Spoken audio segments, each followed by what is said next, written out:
What is cracking, Hope Nation? It is once again your friendly neighborhood Kevin Hines, and I am going to welcome you to the Hindsights podcast. And I'm so excited for today's amazing and phenomenal guest, Dr. Jaime Zuckerman. Dr. Jaime Zuckerman is a nationally known expert on narcissism. She's a licensed clinical psychologist, and Dr. Z works with people nationwide.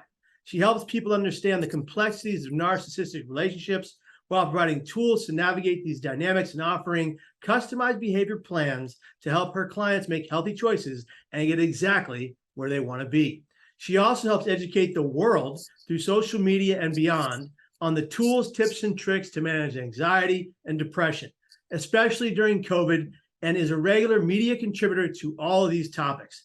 Her powerful insight and dedication to this work has made her the go-to person for such discussions. Dr. Z is someone you want to follow and glean all you can from. I promise her work can help you. It is my pleasure to welcome the one and only Dr. Jaime Zuckerman to the Hindsights podcast. Dr. Z, how are you?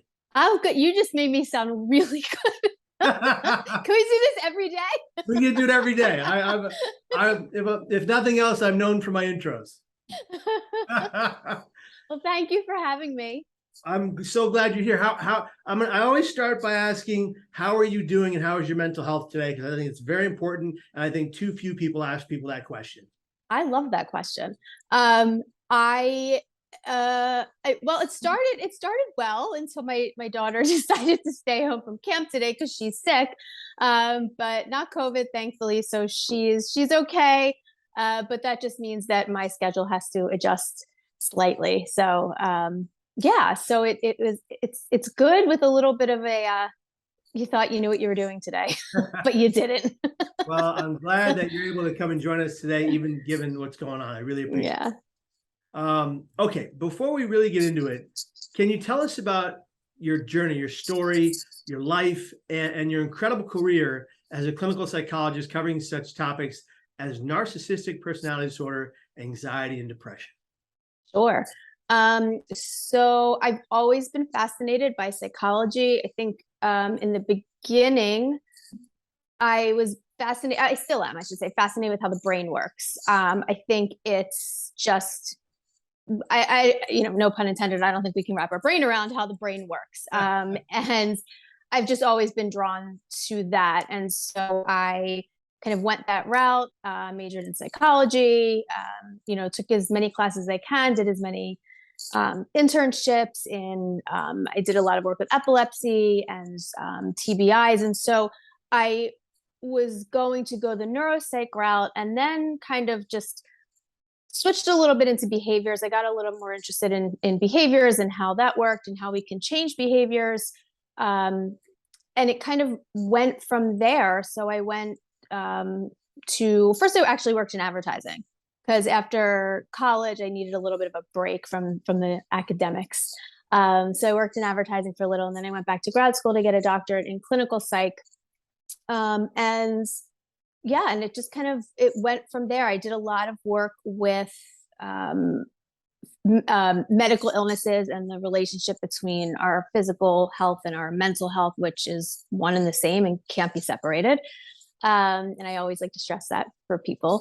And then I worked with a lot of TBIs. I worked with a lot of epilepsy patients, Parkinson's patients. I worked in a neurology practice. So I still kind of, kept that brain component in there. And then I was just really fascinated with behavior and changing behavior and our patterns and how our patterns develop. So I went into private practice for outpatient work with adults, with everyday anxiety, depression, like you and I. Yeah. Wow. It's a phenomenal body of work. You're building it every day. You're sharing your information with people all around the world through social media. You're really helping a lot of people. It's really quite incredible. Thank you. So I have to ask you, since you cover this topic so much and you're so well known for it, what are the tactics often used by someone with what is called narcissistic personality disorder? Well, first of all, what is narcissistic personality disorder? And then what are the tactics used by someone who has it?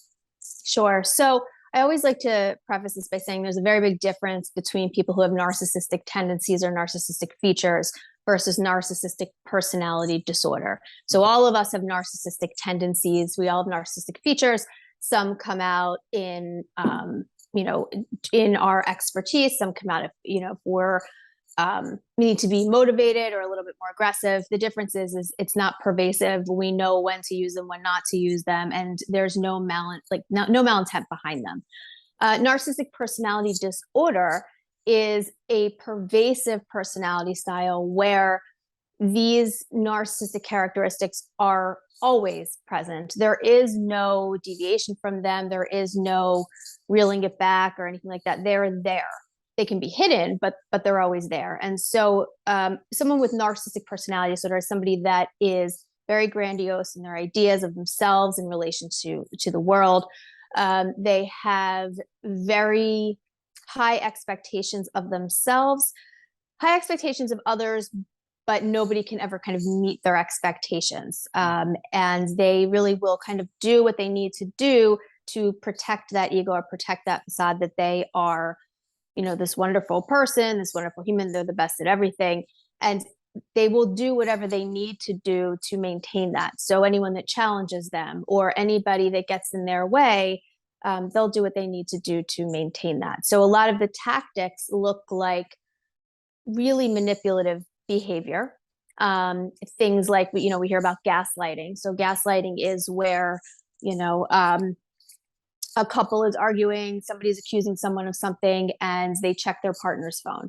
And the partner, let's say who has narcissistic personality disorder, would say something like, "You're crazy. Why are you going through my phone? What's wrong with you? You need help." And then before you know it, the other person's defending themselves rather than the actual situation that's at hand. So they're very good at kind of twisting the other person's perception of reality, so much so that, often see people who will say, I'm a shell of who I used to be. I don't have an identity. I don't know what I like. I don't know what my interests are, because they were given this narrative that they had to conform to, and their reality was whatever their partner said it was. And this is true in families, upbringings, parents to their kids as well. It's just very manipulative. It's very abusive. It can be it is verbally abusive. It's definitely emotionally abusive. It can be sexually abusive, physically abusive. And it's very different than but it's very different than a toxic relationship. It's way more complicated. Way more complicated and much more abusive in some way, shape, or form, or multiple forms. Fascinating. Yeah. How do you recognize these tactics early on in a relationship, especially if it's not like a parental to child, but it's a relationship between a couple that have just gotten together and they're learning about each other? How do you recognize that someone may be going through this? Yeah, so that's a big reason why I do what I do and why I help people, because the shorter answer is you won't. You really may not, because in the beginning of a relationship, narcissists are notorious for love bombing, which is efforts to really get the other person kind of sucked into this relationship. So things like, "You're my soulmate. Where have you been?" on, date number 2, before they even know your birthday, right? "You're my soulmate. I've never felt this way before." They're buying you lavish gifts, taking you on vacation. They're doing things called future faking, where they give you all these promises of this life that they promise you that obviously never happens. The other thing they do is you'll feel like you're having these really heart-to-heart, deep discussions where you're sharing all your vulnerabilities about yourself, all your, what you perceive to be your weaknesses or your triggers, and you're sharing this with them, and they'll agree and say, "Oh, me too. I feel the same exact way. We're so similar. This is so crazy. How can we be so similar?" But what they're really doing is they're kind of storing this information way back, so that when the love bombing stage is over, they can use these vulnerabilities that you have against you, to continue to kind of reinforce them. So in the beginning, what I tell people is, and I always have people say, "Well, that's not true. I married my soulmate." And you know what? That absolutely happens in very rare occasions. Majority of the time, I half jokingly say, if you hear "you're my soulmate" in the first month, kind of have your feelers out, have your those red flag glasses on and search for these things, because it's very hard to separate from a relationship in the beginning that just feels so good and so like too good to be true. That's why I do a lot of kind of what to look for, because it's, love bombing doesn't discriminate. It doesn't matter how smart you are. It doesn't matter how savvy you are in psychology. It doesn't matter. It feels good and people get sucked into it. Wow. Wow. Okay. Let's shift topics just a bit. And I know you do something very important in the work world. You talk about burnout and how it differs from depression. Yeah. Can you express to our Hindsight's audience what is specifically work burnout and how it differs from depression? Yeah, that's a great topic. So depression is pervasive, right? We're not, when somebody is clinically depressed, we're not just clinically depressed at work, right? We are clinically depressed in all domains of our life. We are exhausted emotionally, not just physically, but just emotionally exhausted in all areas of our life. Nothing gives us pleasure. We don't get enjoyment for things that we used to. We don't look forward to things. Even food doesn't taste good, right? We're not sleeping well. Things are just, consistently across the board, not enjoyable and exhausting. We're isolating from friends. We're isolating from families.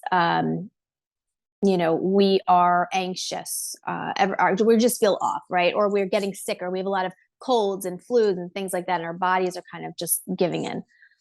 With burnout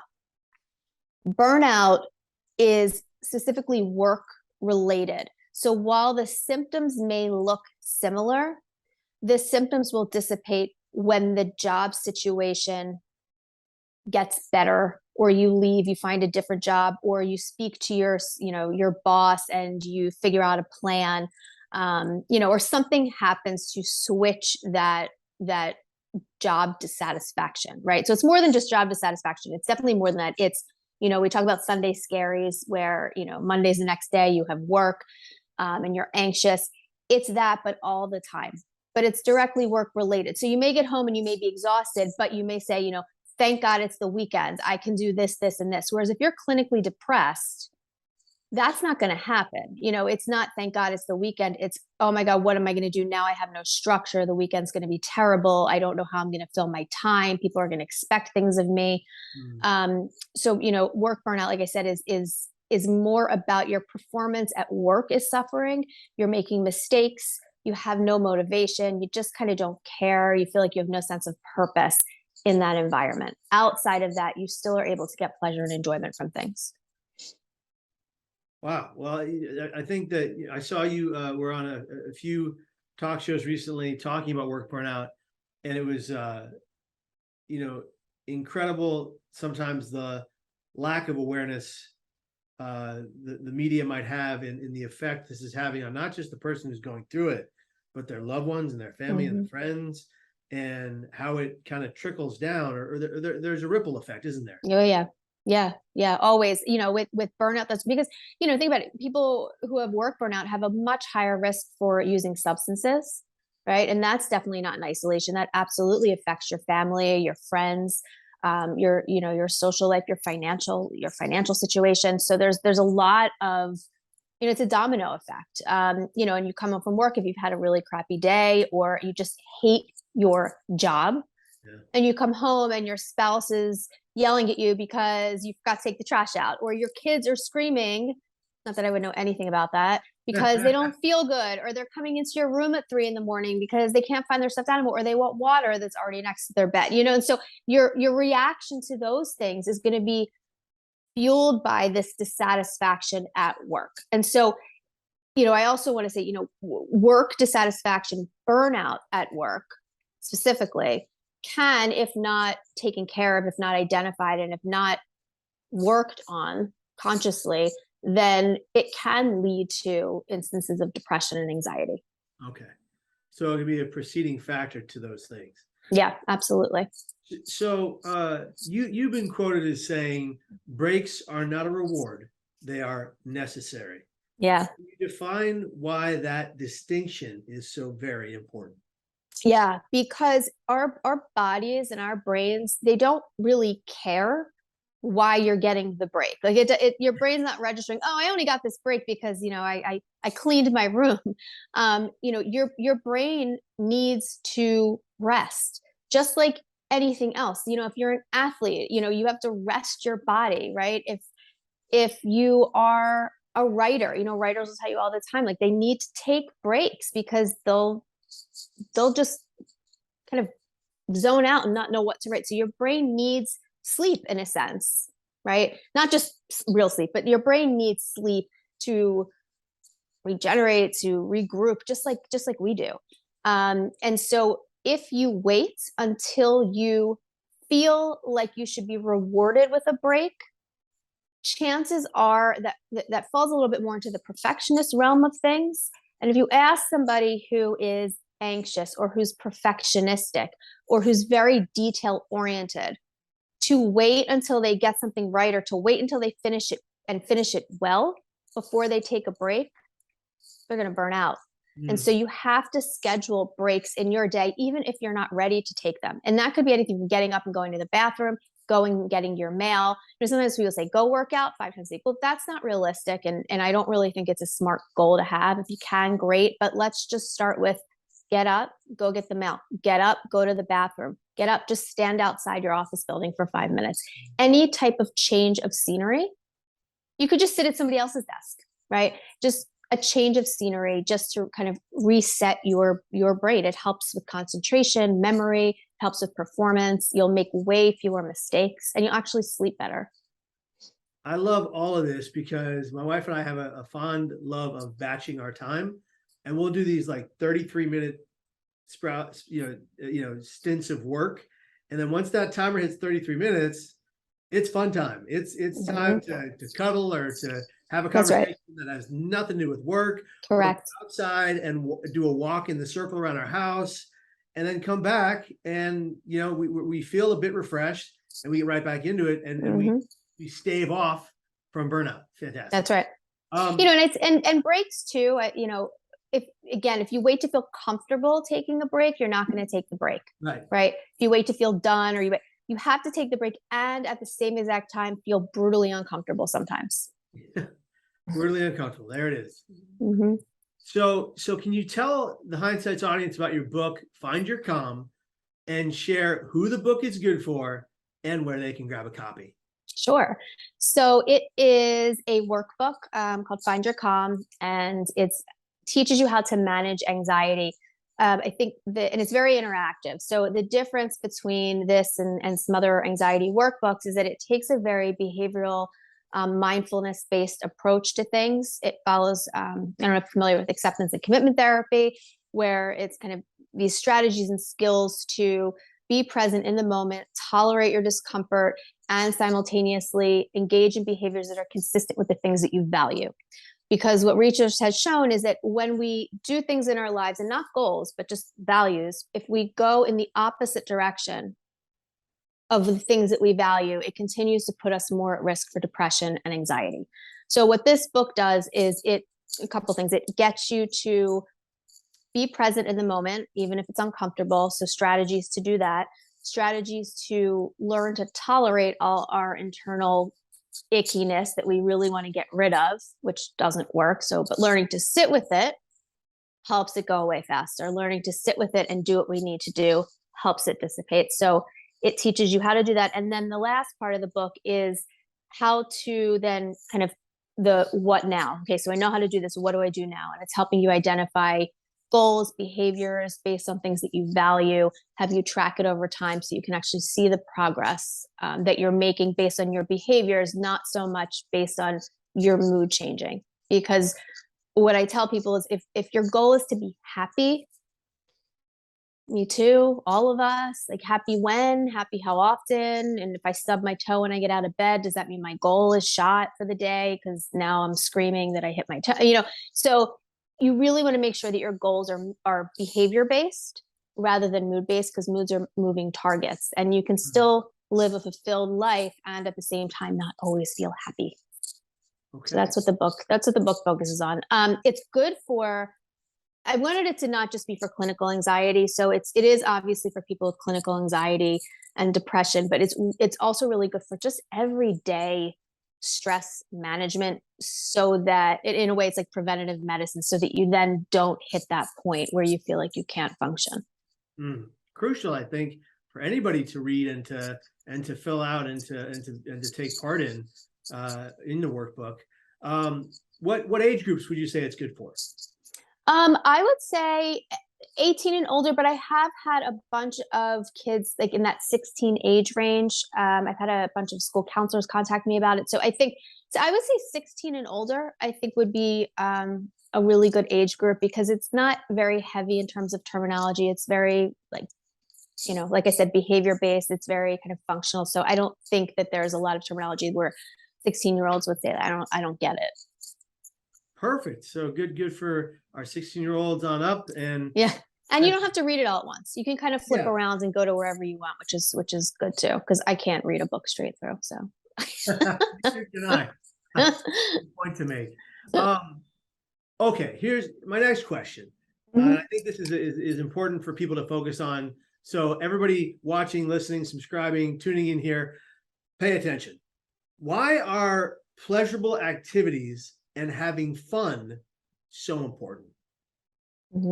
So a couple reasons. So one, when we're having fun, when we're doing things that we enjoy, it decreases certain chemicals in our body that are responsible for stress. So cortisol, for example, the less stressed we are, the more fulfilled we feel, cortisol goes down, right? So, and that also helps improve our health, right? So the lower our cortisol, the less at risk we are for cancer, for heart disease, for autoimmune flare-ups, migraines, things like that, stomach issues. So that's number one. The other is,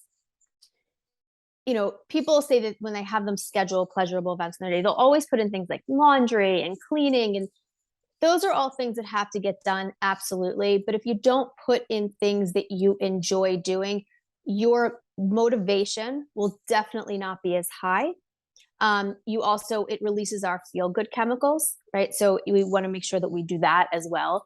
And then we don't feel as invested in things if we don't find enjoyment in them, right? If we know we have to take our car in for service, no one really enjoys doing that, but we do it because we have to, but we like complain about it, and it's annoying and it weighs on us and it makes us moody.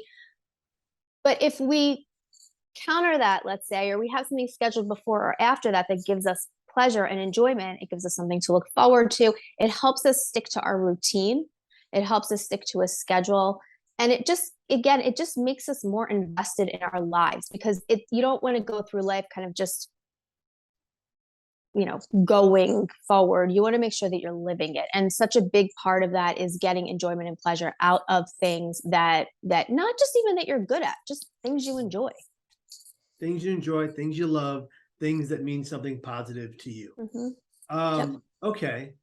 For those who are lacking in it, what are your pro tips for self-care? For who are lacking in self-care? Yeah. I always start with values. What are the things that you value in life? Because I think people have a really hard time sometimes figuring out what they enjoy and what they want to do for self-care, let's say.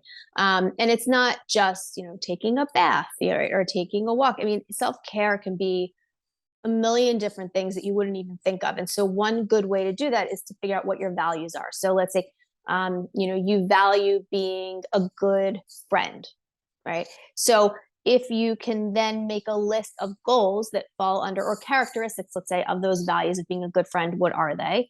And then you address those with, okay, what do you need to do these things? And then you have a whole list of behaviors. And then it becomes easier to pick things that you actually would get some pleasure out of, or would feel that you're addressing your self-care, because it's based on things that you value.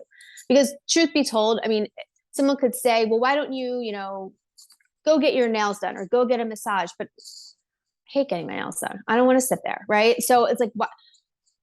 That's not going to give me any enjoyment. And then I feel guilty and shameful, or something's wrong with me that I'm not enjoying something that a lot of people get enjoyment out of for, quote, self-care.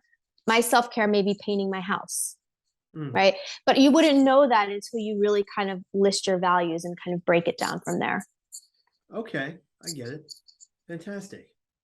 Okay, moving on to another topic that's been so Well,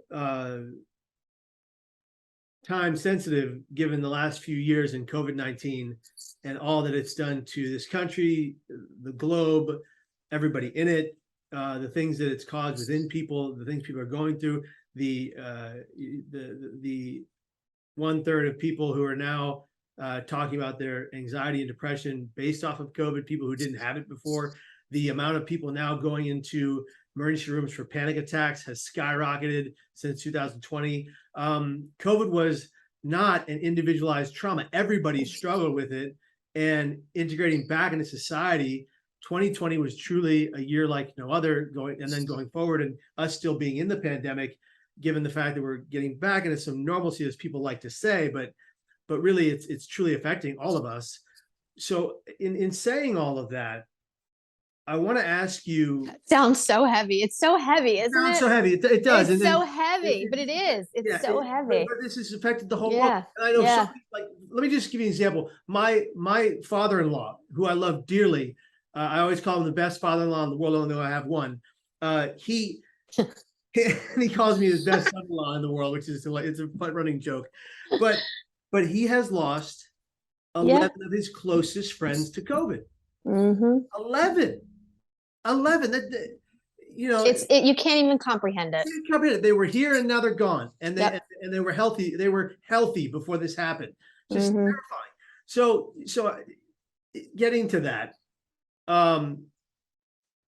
how do we as a populace recover from this? How should we recover from this? Is there a path forward for the human race? Well, glad you asked me that. I have such a good answer for that.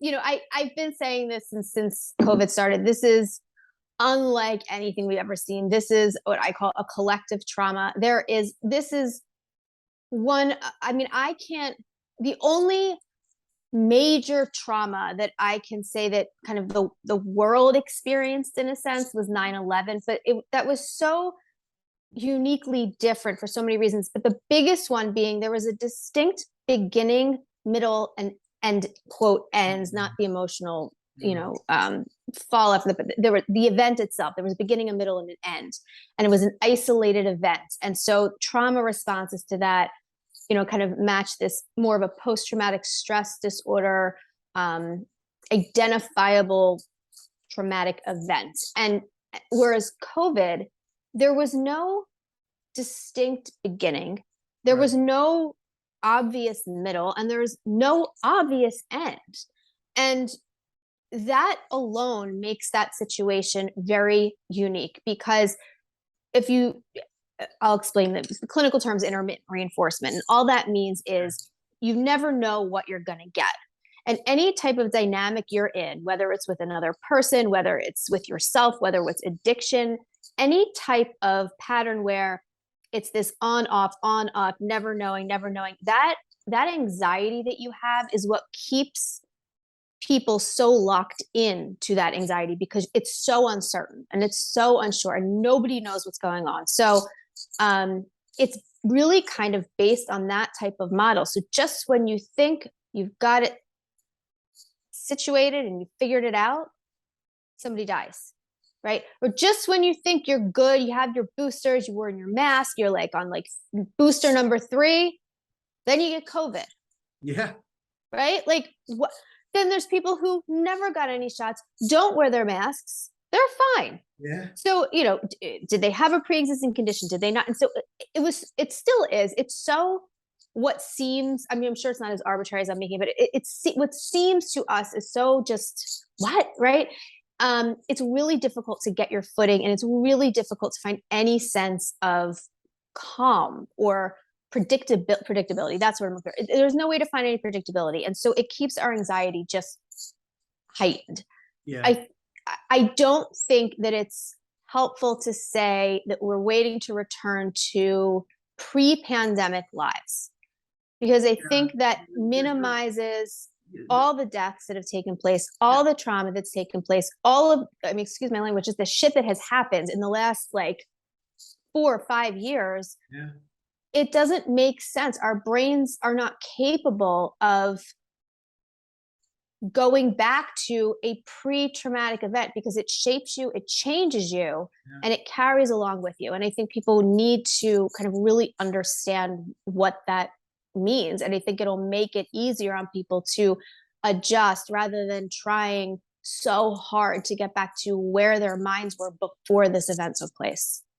So I think it's important to note that, like you said, like instead of waiting for that normalcy to return, create your new world. You know, I don't like even saying create the new normal, because I hate that. Yeah, I agree. no such Completely thing as agree. normal. There's no such thing as normal anyway. Correct. It's Agree. never been in the history of humankind. Agree. Let's just create our own new world where we are being extra kind, compassionate, loving, and empathetic toward the people around us. Yes. Even the people we may not like. Because you Correct. don't know what they're going through or what they've been through or what they're dealing with. That's right. Or That's why right. they are the way they are. Hurt people. So That's right. okay, so you've been known to say when you're dealing with an abnormal situation that is traumatic, it requires an abnormal response. You've touched upon this, but can you elaborate a little bit? Yeah. So, you know, take the pandemic. To respond to that with anything other than anxiety, uncertainty, depression, sadness, fear, panic, numbness is weird. It doesn't make any sense. Your response would be so disproportionate if you came into my office at COVID. Fine. Yeah, people die. Whatever. I mean, it doesn't make sense. And so people may not like how they feel, but we're not supposed to always like how we feel. Yeah. And it's more about understanding that your response to it, while it may feel bad, it's very normal and it's necessary. Because the more you avoid that stuff you don't want to feel, the larger it gets, the bigger it becomes, and the harder it is to really try to kind of work through it. You have to sit with that discomfort, because it's all of this has been so traumatic and horrible, and our responses need to be reflective of that.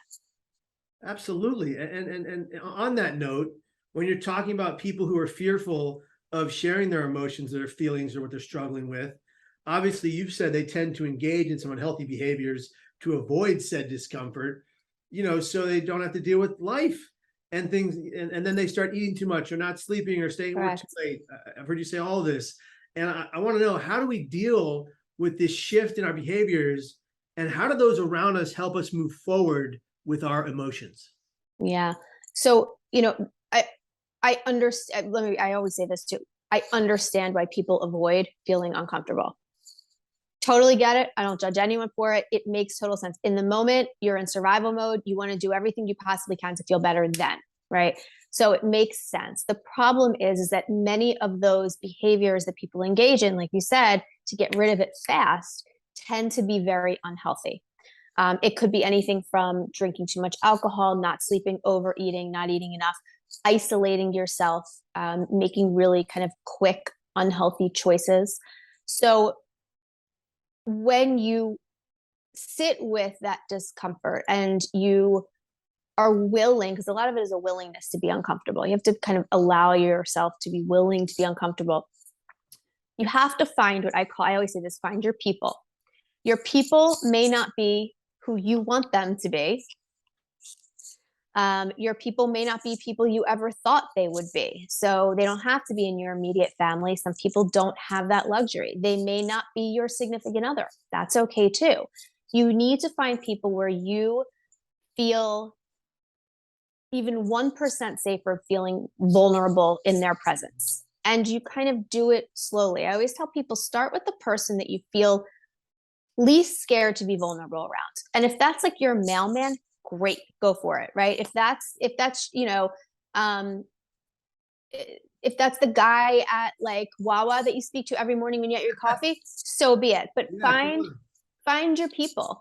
They don't have to be the people that you're supposed to go to. And once people really get that, I think it takes a huge weight off their shoulders to know that they're not doomed to be, isolated, and that they can take up space, just not around maybe those people. Yeah. I always say in hearing you say that, I always say that, you know, you're not always going to find not everyone's going to be able to handle your pain, your struggles. So you have That's to right. find the right people, like you said, your people, your tribe, right people that are willing to empathize with what you're going through, what you're dealing with, to talk to, so you can have a beneficial conversation about what you're dealing with, as opposed to someone that's going to say, as you've discussed in the past, we didn't go over this, but toxic positivity, like, Yeah. you're gonna be fine, it'll get better, don't Right. worry about it, it's not that bad. What do you have to be angry about? What do you have to be sad about? You have so much going right in your life. And I've done this before to my wife. I've been like, you know, we're so lucky, we're so blessed. And I forget how important it is to let her sit in her feelings and me to empathize with them. Yeah. You've expressed there's nothing wrong with having a thought, nothing wrong with having an emotion. One of your mottos is say it, feel it. My wife and I always use the old fix it or feel it line. That way I know when to help and find a solution, and when to just hold space for her emotions and her needs. I don't always hit the mark, but we really, really try to use that fix it or feel it. What do you think about that? I think it's great. I think that, you know, back to what you said, not everybody's gonna be able to handle your pain.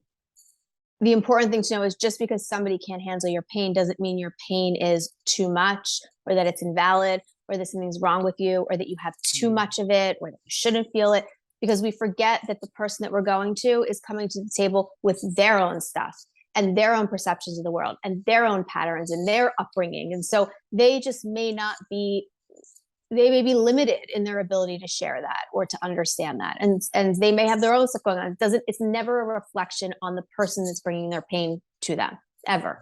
Yeah. But as far as, you know, the fix it or feel it, I mean, I love it because it's a pause. And I'm a big fan of anything that forces somebody to take a pause in the context of very high emotions. Because oftentimes when we're so wrapped up in our own in our own emotions and our own thoughts, we kind of forget to have a mental breath. And what that does is it gives us objectivity so we can look at our thoughts and look at our emotions. And so when you have somebody else there with you that can pull you out of that, that can be somebody that's objective, I think it's excellent. I think when two people are there able to take that pause together, you can help each other in that way. You can sit with each other, you can express how you feel. You brought up an excellent point. You don't have to understand what the person's going through. You don't have to, and chances are you haven't been through what this other person is going through, but there's so much to be said for just sitting there, listening, not even saying a word. You know, people think if someone goes to them for help that they have to give advice, they have to speak, they have to say something back. No, you don't. And sometimes it's even better just to not. And I would tell people, ask them what they need. Do you want me to say anything? Do you want me to just sit here with you? Ask them that. Oftentimes people who are in a high emotional state, depressed or anxious or panicked, they can't articulate what they need or what they want. They have no idea. So to ask them that even sometimes is too much. So sometimes I just tell people just sit next to them. Yeah. That's it. Yeah. You know, and as far as fixing, if it's something that can be fixed, great. If it's something that can't be fixed at that moment, there's something to be said for acknowledging that too. That's part of the fixing, is that it can't be fixed right now. It's just something we need to sit with, be with, empathize, understand. Yeah. You know, I think one of the greatest lessons people can learn from you is that language matters. Yes. You know, and before we get into that, there's a great example of this in the suicide prevention community, which I'm familiar with very much. And that is, you know, this idea that people commit suicide. He or she or they committed suicide. And I always say, people die by suicide just like you die of any other organ disease. Your brain is an organ. It's quite possibly the most powerful organ you wield. Yep. Controlling every other organ in the body in some way, shape, or form. And if your brain is malfunctioned, there goes the rest of you. So if your brain is diseased, just like your liver, heart, lung, or kidneys, you know, we should call it that we died by suicide, just like anyone would die of any other organ disease. Mm-hmm. Yeah. And I don't think people get that. It's not, you know, I don't think people realize how much your brain, when it's quote sick, right? Like any other organ, when it's unhealthy, what it does to your ability to think clearly, to think like, you know, just about daily things. It tricks you genuinely and truly, it changes so much. And I don't think people realize it's not as simple as they think. Well, it's not as simple as to stop thinking that. Don't think about Correct. suicide. Correct. It's all in your head. Snap out of it. Get over Yeah, it. no. Move on. Pull yourself up by your bootstraps. That's not how it works. Your brain is so complex, and we know so little about it. And when someone is having a Telling your heart, stop having a heart attack right now. Just stop. Stop. Snap out of your liver, heart, lung, and kidney disease right now. You know, come on. I love that. Yeah, right. Forward. You know, I before we wrap up, I do want to know, Dr. Z, what is the Z group? Oh, the Z group. Yes, we just launched that. Thank you. Tell me about it. Yeah, the Z group. It is, so I was doing, seeing patients by myself, and it just kept getting, especially over the pandemic. And so I hired people, and it just kind of grew. And so it became the Z group, because now it's a group of us. Fantastic. So I specialize in narcissism and anxiety, and the other people specialize in anxiety as well, and depression and relationship issues and grief, and just kind of a whole other all the other components of mental health and wellness. So it's kind of an expansion on that, which is great. So hopefully we'll help a lot of people. And before my last two rapid fire questions, which we're going to get into, where do people find you online? Where do people find what you're doing, what you're up to, and how to get in contact with you? Sure. My Instagram is dr.z_psychologist. They made it very difficult because everything I wanted was already taken. So dr.z_psychologist. And then Z Group Therapy is our other new Instagram. My website, drjaimezuckerman.com. And the book that you mentioned, Find Your Calm, is on Amazon. And the second workbook on finding good habits is at the end of August. And you can get that you can pre-order that now on Amazon as well. Yeah, you can find me on all of those places. Fantastic. And we'll put those links in the description once the podcast goes live. Okay, my final rapid fire questions. Yes. Dr. Z, only 1 to 3 word answers if you can. Okay. Okay, here we go. Are you ready? I think. Okay. Okay. What makes you happy? Family, tennis, and animals. Family, tennis, and animals. I love an answer. That is an answer I have not yet received. I love it. Okay. Who or what is the best person or thing in your life? My kids. Perfect. What is your purpose? I have no idea. I love the honesty. It's fantastic. Okay. To help people. I really do. I think that's my purpose, to help people. There we go. Perfect. And that was 3 words. That was awesome. Okay. What is your favorite food?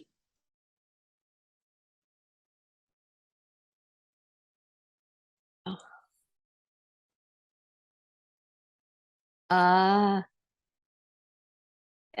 I don't know. Pass. Okay. I don't know. This one, you can use more than 3 words for this last one. Okay. This is important to a lot of my audience who struggle with suicidal thinking. Why is life worth living?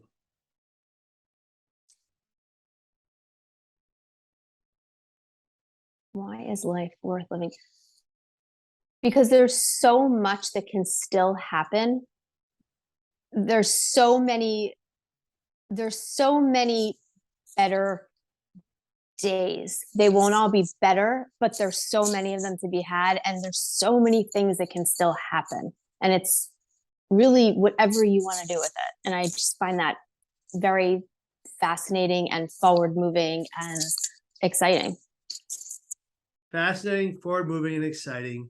Life is worth living. Dr. Jaime Zuckerman, thank you for joining us on the Hindsight podcast. This was an amazing experience. This is actually one of my favorites, and I mean that.